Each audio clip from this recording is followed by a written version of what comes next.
देखे होंगे बिहार राज्य विशेष का सिलेबस सबसे अलग है, जितने भी हमारे हिंदी भाषी राज्य विशेष हैं सबसे अलग सिलेबस है और सबसे न्यूनतम है। इतना कम सिलेबस किसी भी राज्य आयोग का नहीं है। इसमें देखने को मिलता है जैसे आपके यहाँ प्राचीन और मध्यकालीन से सिर्फ प्रीलिम्स में प्रश्न पूछे जाते हैं, और वह भी कुछ सिलेक्टेड टॉपिक है। दोनों के मिला के यदि हम बात करें 6 से 7 प्रश्न बनते हैं। टॉपिक की संख्या की बात करें तो 8 से 10 टॉपिक दोनों को मिलाकर है जहां से प्रश्न बनते हैं। अब इनके लिए क्योंकि मेंस में है नहीं, सिर्फ हमें बेस चाहिए, फैक्ट चाहिए, तो उसके लिए एनसीईआरटी सबसे बेस्ट है क्योंकि इसमें बहुत आसान शब्दों में समझाया गया होता है। क्लास 11th की एनसीईआरटी है, मतलब कक्षा 11 के बच्चे का मस्तिष्क जितना आप कह सकते हो जितना योग्य होता है उस आधार पे उतनी सरल भाषा में इसमें समझाया गया है। इसलिए सबसे पहले एनसीईआरटी को हमने यहाँ पे रखा है क्योंकि प्रीलिम्स में ही है। देखो, प्रारंभिक परीक्षा और मुख्य परीक्षा में आपका जो आधार है वो है कि यहाँ पे प्राचीन और मध्यकालीन नहीं आता है, क्वेश्चन कम आते हैं। प्राचीन से कितने क्वेश्चन है टोटल? 2 से 3 मान, अधिकतम 4 मान लेते हैं। 4 मान लेते हैं, 4-5 क्वेश्चन प्री से आ रहे हैं। मेंस मध्यकालीन से 3-4 क्वेश्चन मान लेते हैं, तो 8 क्वेश्चन, 9 क्वेश्चन, 10 क्वेश्चन के लिए भारी भरकम किताबें हम नहीं पढ़ेंगे। ये बेसिक किताबें हैं। प्राचीन भारत बाई आर.एस. शर्मा, जो आर.एस. शर्मा की ओल्ड एनसीईआरटी आती है, ये अपने आप में पर्याप्त रहेगी आप लोगों को। अब प्राचीन भारत को लेकर कोई और किताब पढ़े, ये किताब आपकी एक समझ भी विकसित करेगी। बाकी वीडियो क्लास में सब होगा ना, वहां पे तो मैं देखो प्राचीन भारत को लेकर सर से हमारा एक बड़ा लंबा डिस्कशन चला कि सर का कह रहा था कि प्राचीन भारत की सर हम कोई 8-10 घंटे की क्लास दे देते हैं, 20 घंटे की क्लास देते हैं। मैंने कहा भाई इंटायर वीडियो है हमारा 12 घंटे का, उसे दे सकते हैं। पर प्राचीन भारत में मैंने क्लास थोड़ा सा ज्यादा करवा दी है। ज्यादा का मतलब ये 80 क्लासेस 80 क्लासेस हैं उसमें, और 80 क्लासेस इसलिए मैंने किया 80 क्लासेस। वहां पे आर्ट एंड कल्चर पूरा कवर है। आर्ट एंड कल्चर के साथ साथ एक पूरा प्राचीन से मतलब देखो फाउंडेशन है आपका बन रहा है। देश को समझना है, अपने देश को समझने के कारण ही आयोग ने भारत का इतिहास लिख रखा है। मैं कह रहा हूं चलो हम फैक्चुअल आपको पढ़ा दें लूसेंट की तरह। एक तरीका ये बहुत अच्छा हो सकता है कि यार एग्जाम ओरिएंटेड होके पढ़ रहे हैं, एनसीईआरटी भी दे रहे हैं, ये भी बहुत मतलब इसको साधारण बुक मत मानिएगा। ये किताब भी ऐसी है जो आपकी एक पूरी समझ विकसित करेगी। तो फैक्चुअल आपको दिया जा सकता है। मैं आप लोगों को बस इतना बता रहा हूं, बिहार वाले बच्चे करना क्या, आप लोग चाहो तो उसके नोट्स बना सकते हो। यदि नोट्स नहीं बनाओगे तो वही क्लास आपकी घट करके, मतलब नोट्स बनवाने में टाइम ज्यादा लग जाता है क्लास में। एक तो हम आपको समझा देते हैं, पहले क्लास में शुरुआत के आधे घंटे हर टॉपिक को समझाया गया है ताकि आपका बेसिक क्लियर हो जाए, और इसके बाद उसी चीज को लिखवाया गया इन नोट्स में। नोट्स बनाना चाहो बना लो, लेकिन आपको भारत अच्छे से समझना है तो प्राचीन से कनेक्ट करना है, मध्यकालीन से कनेक्ट करना है। तो इसलिए प्राचीन मध्यकालीन में निश्चित तौर पे थोड़ा सा आयोग के द्वारा कम क्वेश्चन पूछे जाते हैं, पर हम इनको पूरी तरीके से इग्नोर नहीं कर पाते। इसलिए यदि आपको लगता है कि शॉर्टकट में ही पढ़ना है तो 2 इंटायर वीडियो पढ़े हुए हैं, वो भी बैच में मिलेंगे, प्राचीन का और मध्यकालीन का अलग अलग, एक 12 घंटे का, एक 6 घंटे का है, काम हो जाएगा। वो भी एक हमारे पास तरीका है। लेकिन यहाँ पे हम थोड़ा सा इनडेप्थ आपको क्लास में पढ़ाएंगे और इससे एक चैप्टर को कनेक्ट कर देंगे ताकि आप थोड़ा सा इतना भी बुरा हाल ना रहे कि आप भारत को थोड़ा सा जोड़ भी नहीं पा रहे हैं। तो ये हम प्रयास करेंगे, लेकिन शॉर्टकट आपके पास रहेगा ऑप्शन। आप इंटायर देख लेंगे, या हमारे पास तो वो भी वीडियो थे जो आपको तथ्यात्मक क्विक वाले हैं, लेकिन उन्हीं में से कुछ वीडियो हम रिकमेंड कर देंगे। जो टॉपिक ज्यादा पूछे गए हैं एक फोल्डर अलग से बनाएंगे, एग्जाम से पहले हम आपको रिकमेंडेड वीडियो करके प्राचीन के 10-12 वीडियो, मध्यकालीन के 10-12 वीडियो आपको फास्ट ट्रैक रिवीजन को लेकर दे देंगे। लेकिन पता नहीं, मुझे ऐसा लगता है कि थोड़ा सा डीप आपको पढ़ लेंगे तो भारत को फिर आधुनिक भारत से जोड़ पाएंगे। मान लो आयोग ने आने वाले 1-2 साल बाद या कुछ भी होता है, कोई भी चेंजेस होता है, क्योंकि अब जनजाति विद्रोह है तो वहां पे 2-3-4 टॉपिक से ही पूछ रहा है। कल्चर में भी 3-4 टॉपिक फिक्स हैं कि मौर्य पूछना है, तो मौर्य को जितना डीप मैंने करवा दिया है वहां पे, क्योंकि 500 मौर्य कला आपका सब कुछ है वहां पे, कुछ नहीं बचेगा। पाल कला है तो उसको लेकर डीपली है, या फिर आपका जो वहां पे एक तीसरी कला कौन सी, पटना कलम को लेकर अलग से वो बिहार स्पेशल को लेकर के क्लास वहां पे मिल जाएगी। तो मतलब ये है कि प्राचीन पढ़ लेना, ये किताब ओल्ड एनसीईआरटी के साथ काम कर जाएगी आपकी आर.एस. शर्मा की। मध्यकालीन भारत में सतीश चंद्रा की ओल्ड एनसीईआरटी है, प्लस क्लासेस रहेंगी, तो कमी कुछ नहीं होगी इसमें, आपको पर्याप्त मिल जाएगा बस। इसके बाद आधुनिक भारत एक बड़ा सेगमेंट है। आधुनिक भारत के लिए क्योंकि मुख्य परीक्षा में भी काफी संख्या में प्रश्न यहाँ से बनते हैं, और कोई और पुस्तक इतनी अच्छी है नहीं जिसमें इतने अच्छे से डिटेल दिया हो, और आसानी से हर जगह सुलभ है। सबसे पहली बात कि आसानी से उपलब्ध हो जाती है, आप जहां भी जिस भी क्षेत्र में रहते हैं स्पेक्ट्रम की आधुनिक भारत की बुक आसानी से मिल जाती है। तो उसको ध्यान में रखते हुए ये पुस्तक रखी गई है। बहुत सारे छात्रों के पास पहले से ये पुस्तक है और यह भी एक कारण है कि इसको हमने बदला नहीं है, सेम पुस्तक रखा है। यहाँ पे एक चीज आपको क्लियर कर देते हैं, जो कुछ भी हम वीडियो के साथ टारगेट देंगे इन्हीं किताबों को ध्यान में रख करके देंगे। हम ये देंगे, यदि आपने हो सकता है आधुनिक भारत में बहुत सारे बच्चे बीएल ग्रोवर भी ले लेते हैं, टॉपिक मैच कर लेंगे। हाँ, तो टॉपिक मैच करके फिर नई मत ये नहीं करना कि आप नई खरीदने लग जाओ। यदि आपके पास है कोई तो फिर मैं नहीं कहूंगा कि अन्यथा आप पैसे बर्बाद करो, आप उसी में से वो टॉपिक मैच करके आपको टॉपिक ढूंढ करके पढ़ना है। लेकिन मान लो टॉपिक नहीं मिलता है तो फिर आपकी मजबूरी हो जाएगी कि आप स्पेक्ट्रम की किसी मित्र के पास हो, किसी के पास हो, वो टॉपिक का पीडीएफ लाए या खुद खरीद लें। हम बेस्ट बुक बता रहे हैं जो बुक से आपका कुछ बचेगा नहीं, ठीक है, उस आधार पे किताब बता रहे हैं। तो स्पेक्ट्रम उनमें से एक किताब है, इसमें इंडियन नेशनल मूवमेंट भी शामिल है ना, और आपका इंडियन पोस्ट से भी जुड़ा हुआ थोड़ा बहुत टॉपिक है। इसमें केवल एक विषय नहीं मिलेगा जो कि आपके, क्योंकि वीडियो में बहुत डिटेल से बताया गया है इसलिए उसकी अलग से पुस्तक हमने नहीं बताई है। भारत के जो महान व्यक्तित्व हैं, जैसे गांधी जी की बात होती है, नेहरू जी की बात होती है, मदन मोहन मालवीय जी की बात होती है, लोहिया जी की बात होती है, तो वो टॉपिक जो है इसमें नहीं देखने को मिलेंगे, लेकिन वो वीडियो फॉर्मेट में है तो उसके लिए अलग से पुस्तक बताने की कोई आवश्यकता नहीं है, क्योंकि वहां पे बहुत डिटेल में कराया गया है, तो उसके लिए आपको सिर्फ वीडियो वहां पे देखने हैं। इसके बाद बात आती है भूगोल विषय की। भूगोल विषय आपके यहाँ बहुत सीमित कंटेंट पूछा जाता है, आपको भी पता है। मुख्य परीक्षा में भी जो कंटेंट बनते हैं वो कहीं ना कहीं कृषि से जोड़ के, इकोनॉमिक्स से जोड़ के बनता है, तो इसीलिए सबसे अच्छी बुक जो भूगोल के लिए है महेश कुमार बंडवाल जी की है। आसानी से हर जगह उपलब्ध है, कंटेंट भी बहुत अच्छे हैं, प्रीलिम्स को लेकर भी फैक्ट काफी अच्छे दिए गए हैं और डिटेलिंग भी है कि मेंस को लेकर भी आप आसानी से बिहार राज्य विशेष को लेकर काम कर सकते हो। अब यदि इसके स्थान पे बहुत सारे लोग कमेंट आप में से कर रहे थे कि आपके पास एनसीईआरटी है, यदि आपके पास एनसीईआरटी है तो वहां से कुछ भी नहीं करना है, जो टॉपिक हम बताएंगे वो जाके एनसीईआरटी से खोजना है और उसको सेम टॉपिक को वहां से कवर कर लेना है। यदि एनसीईआरटी है तो इसको लेने की कोई आवश्यकता नहीं है, पुस्तकों को कम से कम रखना है, एक विषय की सिर्फ एक पुस्तक होनी चाहिए। और एक चीज और कि यहाँ पे जो पुस्तकें बताई जा रही हैं सिर्फ बिहार राज्य को लेकर बताई जा रही है, ये ध्यान रखिएगा। ऐसा नहीं है कि इन्हीं पुस्तकों के आधार पे आप यूपीएससी की बात करो, यूपीपीसीएस की बात करो, तो वो चीजें नहीं हो पाएंगी, क्योंकि वहां पे कुछ अतिरिक्त टॉपिक भी जुड़े हैं, तो पुस्तकों की संख्या भी वहां पे बढ़ जाती है। तो जो भी यहाँ पे बताया जा रहा है ये सिर्फ और सिर्फ बिहार राज्य विशेष को लेकर बताया जा रहा है। इसके बाद बात आती है राज्य व्यवस्था की। राज्य व्यवस्था एक बड़ा सेक्शन है। अब आजकल देख रहे होंगे आपकी प्रीलिम्स में भी काफी अच्छे प्रश्न यहाँ से बन रहे हैं, आपके यहाँ भी मुख्य परीक्षा में तो पहले से ही बनते रहे हैं। तो इसलिए यहाँ पे एक ही पुस्तक आती है जो हर जगह चलती है, यूपीएससी में भी यही चल रही है और हर जगह यही काम देती है। लक्ष्मीकांत जी की बुक है, ये सबसे अच्छी है। अब बात आती है एसटीडी टुडे का, यहाँ पे एटलस रखा गया है, ठीक है। क्यों रखा गया है? आप जानते हैं कि बहुत सारी, जैसे विश्व भूगोल आपके यहाँ लिखा तो नहीं है लेकिन प्रश्न कई बार बन जाता है, ठीक है।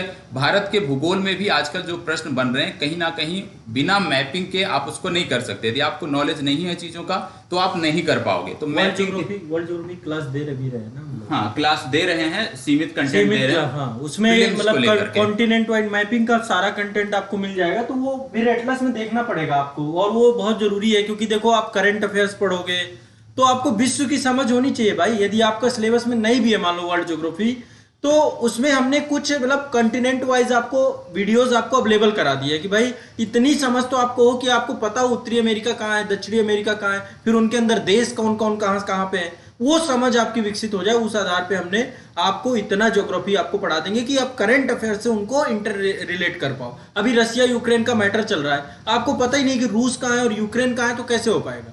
टर्की में भूकंप आया, पता ही नहीं चला, तो कैसे हो पाएगा। आपको जगह पता होनी चाहिए, तो आप उस आधार पे आपको मैपिंग की थोड़ा सा बेसिक एटलस वाली क्लास करनी चाहिए। इसलिए एटलस हमने यहाँ पे आपको रखा है कि स्टडी टुडे पब्लिकेशन का आपके पास हो, लेकिन ऑक्सफोर्ड और ओरिएंटेड कहो तो ले सकते हैं, वो भी मतलब वो भी काम कर जाएगा। और आपको पहले ही बताया गया करंट अफेयर्स की जब आप क्लास कर रहे थे यूट्यूब पे, वो पेड बैच वालों के लिए भी है, बाकी जो यूट्यूब पे देखते हैं उनके लिए भी है। तो अनिवार्य रूप से इस बार की जब शुरुआत हुई थी तो अनिवार्य रूप से बताया गया था कि आप जब भी करंट अफेयर्स पढ़ेंगे एटलस लेकर बैठेंगे। और आप लोगों की इस मामले में तारीफ करना चाहिए कि जितना भी आपने वादा किया था, लगभग कम से कम 25 से 30 कॉपियां प्रतिदिन आपके नोट्स की आ रही हैं ऐप के माध्यम से। प्रतिदिन जो आपको होमवर्क दिया जाता है मैपिंग में, वो आप करके सबमिट कर रहे हो, तो ये एक सकारात्मक कदम आपने उठाया है और उसका फायदा आपको मिलेगा। क्योंकि करंट अफेयर्स को यदि आप अच्छे से देखते हो तो विश्व भूगोल 50 से 60% आपका आसानी से तैयार हो सकता है। कि जो कॉन्टिनेंट चर्चा में है, जैसे ऑस्ट्रेलिया के बारे में लास्ट टाइम आपने पूरी डिटेल बता दी, तो एक कॉन्टिनेंट आपका तैयार हो गया। इससे पहले दक्षिण अमेरिका के बारे में आपने अच्छे से बताया था, एक कॉन्टिनेंट आपका तैयार हो गया। तो इस तरह से यदि आप करोगे करंट अफेयर्स में भी, तो काफी विषय ऐसे हैं जो तैयार हो सकते हैं उसकी मदद से। इसके बाद यहाँ पे बात आती है लूसेंट की, सबके पास होती है, पूछने की जरूरत नहीं है। क्यों रखा है इसको इसलिए रखा है क्योंकि आप जानते हैं इस बार का भी यदि आपने प्रश्न पत्र देखा होगा तो बिहार के जो भी है, बिहार में कम से कम 50% प्रश्न ऐसे थे बिहार राज्य विशेष के जो पूछे गए थे। आप वन लाइनर कोई भी पुस्तक उठा के देख लें, वहां से प्रश्न डायरेक्ट मिल रहे थे। ठीक है, कुछ प्रकाशन आपके यहाँ के ऐसे हैं जिन्होंने दिखाया भी था, 100% प्रश्न उन्होंने वन लाइनर से दिखाया भी था। तो वन लाइनर की भूमिका यह है कि जब परीक्षा के जो लास्ट का दूसरा महीना है, आपने देखा था जिसे मैंने बताया 8+2+2 का जो हमारा प्रोग्राम है, उसमें लास्ट का जो 2 मंथ है उसमें यदि हम बात करें तो उसमें आपको प्रतिदिन प्रीवियस ईयर देखना है, प्रतिदिन ज्यादा से ज्यादा टेस्ट लगाना है और प्रतिदिन वन लाइनर पुस्तक जो आपकी है इसको खूब अच्छे से पढ़ना है। कम से कम ये जो लूसेंट है एक वर्ष में आपकी 4 से 5 बार समाप्त होनी चाहिए अच्छे से। यदि समाप्त होती है तो बिहार राज्य विशेष में प्रीलिम्स को लेकर कोई समस्या हो ही नहीं सकती आपकी। ठीक है, इसके बाद बात आती है विज्ञान और प्रौद्योगिकी की। एक बड़ा सेक्शन है, आप जानते हैं आपके यहाँ मुख्य परीक्षा में है। तो इसकी सबसे अच्छी जो बुक आती है वो रवि पी अग्रहरी की आती है, TMH की आती है, और इसी को हमने यहाँ पे रखा है क्योंकि जो भी सेक्शन है वो इसमें बहुत अच्छे से कवर किए गए हैं। तो इसके अतिरिक्त आपको कुछ पढ़ने की आवश्यकता नहीं है। इसके बाद बात आती है भारतीय अर्थव्यवस्था की। आप में से बहुत सारे छात्र रमेश सिंह की पुस्तक पढ़े हैं और पढ़ते रहे हैं, लेकिन उसकी कोई आवश्यकता आपके यहाँ नहीं है क्योंकि आपने देखा होगा प्रीलिम्स में भी जो प्रश्न बने हैं वो सिर्फ आधारभूत समझ वाले प्रश्न बने हैं, और यदि बने हैं तो वो बजट और आर्थिक समीक्षा से बने हैं। तो उसको आप आसानी से कर सकते हो और आधारभूत समझ आप परीक्षा वाणी की इस पुस्तक से विकसित कर सकते हो। इसमें बहुत सारे कंटेंट दिए गए हैं, तो इसीलिए रमेश सिंह के अतिरिक्त हमने यहाँ पे इस पुस्तक को रखा है कि रमेश सिंह को नहीं पढ़ना है। पहले रमेश सिंह आपको बताई जाती थी, पहला जो आपका जैसे एप्लीकेशन पे भी आपने देखा होगा वहां पे था, लेकिन इस बार की परीक्षा को देखते हुए उसके प्रश्न पत्रों के मूल्यांकन के आधार पे हमने ये डिसाइड किया कि वहां से ये पुस्तक हटानी है। हाँ, तो ये परीक्षावाड़ी की अच्छी है, इसमें परीक्षा दृष्टि करके दी गई हैं चीजें। यहाँ पे 2 बच्चे हैं जो क्वेश्चन कर रहे हैं। एक साजिद जी हैं, कह रहे हैं सर जो स्टूडेंट यूपीएससी का बैच ले चुके हैं वो बीपीएससी के लिए कैसे करें, क्या करें, और 50% इन्होंने सिलेबस कंप्लीट कर लिया है। तो देखो अब इसको लेकर मैं आपका क्वेश्चन रिजर्व रखता हूँ, इसका आंसर दूंगा। दूसरे हैं सन्नी सिंह जी, कह रहे हैं सर मुझे यूपीएससी की क्लास लेनी है। तो यूपीएससी देखो, पहली बात तो एक आप लोगों के लिए गुड न्यूज है कि लगभग अभी जितनी भी क्लासेस थी, जितना भी कोर्स था, सबकी फीस बहुत रिड्यूस कर दी गई है। ठीक है, बहुत रिड्यूस, 70% माइनस कर दिया गया सबकी फीसेस को लेकर के, और वो सिर्फ आप लोगों के लिए किया गया है ताकि आप लोगों की जो पैसे को लेकर समस्या थी वो समाप्त हो जाए। तो आप लोगों को ऐप डाउनलोड करना है ना, आजाद आईएएस एकेडमी का ऐप डाउनलोड कर लीजिए, या हमारा जो आजाद बीपीएससी एकेडमी का ऐप डाउनलोड कर लीजिए। वहां पे आईएएस की क्लास मिल जाएंगी, वहां से आप जाकर के पूरी क्लासेस लेंगे, उसमें भी प्रॉपर गाइडेंस प्रोग्राम और सारी चीजें रहेंगी जैसा बीपीएससी में कर रहे हैं। दूसरा, साजिद जी का जो प्रॉब्लम है उनको लेकर के हम लोग अभी डिस्कस करेंगे आप सभी की। थोड़ा सा आप पहले बुक्स की लिस्ट बना लो पूरी की पूरी, इसके बाद हम आपको जितनी भी आपकी जो क्वेरीज हैं, एक एक क्वेश्चन हम सबके लेंगे और सबकी समस्या का समाधान करेंगे।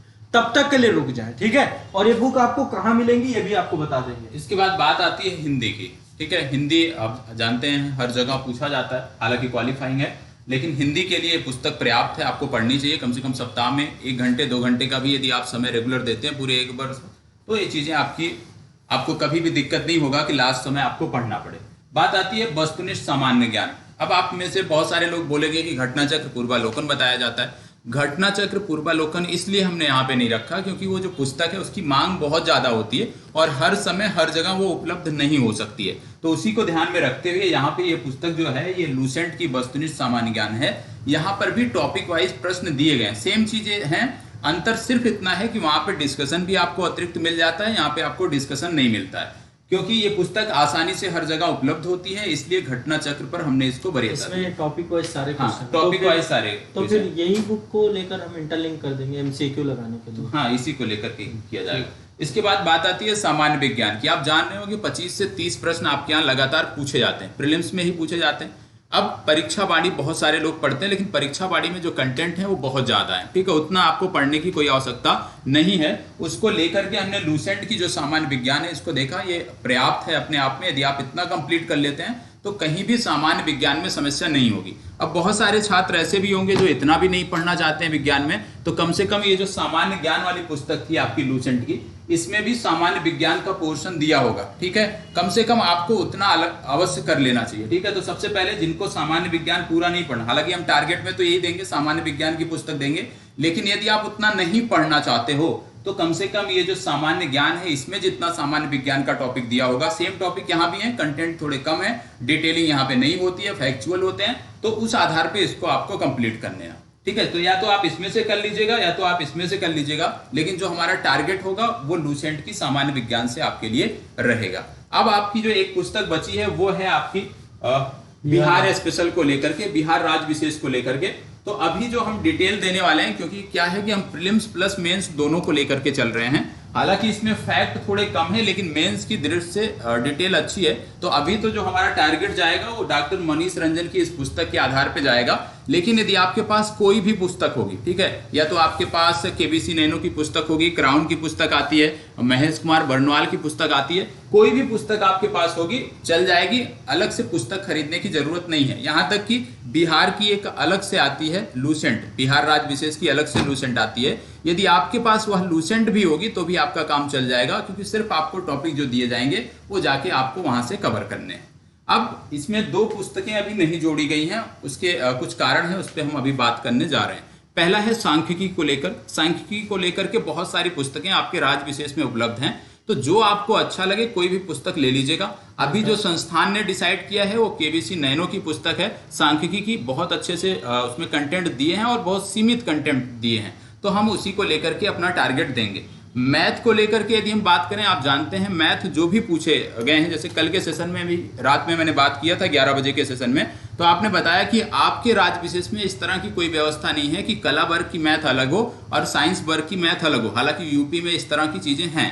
तो आपने बताया कि आपके यहाँ नहीं है, यदि नहीं है तो आपके पास कोई भी पुस्तक है या आपके कोई मित्र हैं बैंक, एसएससी, रेलवे की तैयारी कर रहे हैं, आर.एस. अग्रवाल की आपके पास पुस्तक होती है, उसमें से जो टॉपिक आपके काम के हैं, 8 से 10 टॉपिक हैं, वो टॉपिक की लिस्ट हम आपको दे देंगे, वहां से लेके एक दिन मांग के जीरोक्स करा के उसको आपके पास रख लेना है, क्योंकि आर.एस. अग्रवाल अपने आप में बहुत बड़ी पुस्तक है, उतना आपको पढ़ने की आवश्यकता नहीं है। तो जितना आपको पढ़ना है, अधिकतम 100 से 50 पेज निकल के आएंगे, वो उतना जीरोक्स करा के आप अपने पास रख लीजिएगा और उसको बार बार रिवाइज करिएगा। यदि आप ये नहीं करना चाहते हैं और मैथ में आपकी बेसिक समझ है तो विगत वर्षों के प्रश्नों को डाउनलोड कर लीजिएगा, कम से कम 5 वर्षों के, और 5 वर्ष के जो प्रश्न पूछे गए हैं उन प्रश्नों का ही यदि आप बार बार रिवाइज कर लोगे मैक्सिमम टाइम, तो चीजें आपकी बेहतर हो जाएंगी। अब इसके बाद और जो भी जानकारी है वो सर आपको बताएंगे। तो ये आप लोगों की बुक लिस्ट है और ये बुक लिस्ट आपकी पर्याप्त है। देखो अब इतनी किताबों से ज्यादा आपको लेना नहीं है। सांख्यिकी को लेकर केबीसी नैनो सर ने बताया, वही बुक हम लोग रखेंगे, वो अच्छी किताब है। केबीसी नैनो की आपकी वो भी आती है, वो जो बिहार राज्य विशेष की, तो बिहार राज्य विशेष की केबीसी नैनो भी आप लोग रखिएगा। बाकी देखो आगे कोई भी किताब आपके पास है, मनीष रंजन जी की किताब ठीक है, मतलब ओवरऑल इसमें फैक्ट तथ्य, जैसे अभी ये किसी ने नहीं लिया है, तो जीरो से शुरुआत कर रहा है, तो इस बुक को फॉलो करेगा। पहले से किसी के पास यदि है तो जो उनके पास है उसमें अपना टॉपिक देख के उसको कोरिलेट करते रहे। हाँ, बस टॉपिक देख के, फिर नहीं मिलेगा, मान लो टॉपिक कम मिलते हैं, एक इम्तियाज हुसैन की भी आती है छोटी पतली सी किताब ना जी, तो वो फिर आपको वो किताब सफिशिएंट नहीं रहेगी, मतलब वो टॉपिक फिर आप पूरे नहीं मिल पाएंगे आपके। कोई पतली क्विक बुक पर टाइप में पढ़ रहे हैं तो वो फिर काम नहीं बनेगा। ये वाली का नंबर, हाँ देखो ये किताबें आपको यदि नहीं मिलती ना कहीं से, तो आप पहली बात तो देखो घबराना मत, किसी भी बच्चे को परेशान होने की जरूरत नहीं है। बुक्स का एक आपका सोल्यूशन हम यहाँ पे दे देंगे, ये वेबसाइट में भी बुक आपको सारी मिल जाएंगी, या दूसरा ये नंबर है, ठीक है, 8929821970, यहाँ से किताबें आपको मिल जाएंगी। ये सीधा पब्लिकेशन विजिट करोगे तो विजिट करने के बाद वहां पे बीपीएससी बुक किट लगी होगी, वहां पे ये सारी किताबें वहां पे लिस्टेड है, ठीक है। तो एक ऑप्शन आपके पास ये है, बाकी आप किताबें पता करोगे आसपास। लेकिन दिक्कत ये होती है जो बच्चे पटना रह रहे हैं या फिर मुखर्जी नगर रह रहे हैं, प्रयागराज रह रहे हैं, उन्हें तो हो जाता है, लेकिन जो गांव में बैठे हुए हैं, कोर गांव में, उनके पास प्रॉब्लम है, वो कहाँ आएंगे पटना और कैसे वो किताबों को लेंगे। उससे अच्छा है कि आप यहाँ से विजिट करना, विद इन 15 दिन आपके, मतलब 15 दिन तो मैं बहुत मैक्सिमम बोल रहा हूँ, क्योंकि बिहार में मतलब थोड़ा सा क्या होता है कि कुरियर सर्विस को लेकर यहाँ से डिस्टेंस है, तो 7 दिनों के अंदर भी बुक्स आपकी पहुंच जाती हैं। ये तो एक बात हो गई किताबों को लेकर के, और आप लोग ये किताबें ही पढ़िएगा। इसके अतिरिक्त कोई किताब आपकी है एक बार कमेंट में बता दीजिएगा, एक और काम हमने आप लोगों के लिए किया है, बीपीएससी का हमने ग्रुप बनाया है, आपका टेलीग्राम ग्रुप है जिसमें लगभग अभी बहुत बड़ी संख्या में बच्चे जुड़े भी हैं। तो टेलीग्राम का ग्रुप जो है ना, आजाद बीपीएससी एकेडमी के जो टेलीग्राम चैनल है वहां पे वो ग्रुप के लिंक हम डाल देंगे। जो नहीं जुड़े हैं वहां पे जाके जुड़ जाइएगा। वहां पे स्टूडेंट है आपके, आप कोई और बुक पढ़ रहे हैं, कुछ और कर रहे हैं, कोई और आपकी प्रॉब्लम है, वहां पे डाल दीजिएगा। या तो कोई स्टूडेंट आपको उसका जवाब या संस्थान से जवाब आ जाएगा ऑफिशियली, या वीडियो फॉर्मेट पे आ जाएगा, किसी न किसी फॉर्मेट पे आ जाएगा। टेलीग्राम ग्रुप की लिंक इस वीडियो के डिस्क्रिप्शन में भी आपको मिल जाएगी, ठीक है। तो आप इस वीडियो के डिस्क्रिप्शन में भी वो टेलीग्राम ग्रुप में ले लीजिएगा। वो टेलीग्राम ग्रुप आप सभी के लिए डेडिकेटेड बनाया गया है। बिहार की काफी बड़े संख्या में बच्चे वहां पे हम पूरा एक्टिव हैं, वहां पे सारा स्टाफ सब लोग एक्टिव हैं। मैं भी आपको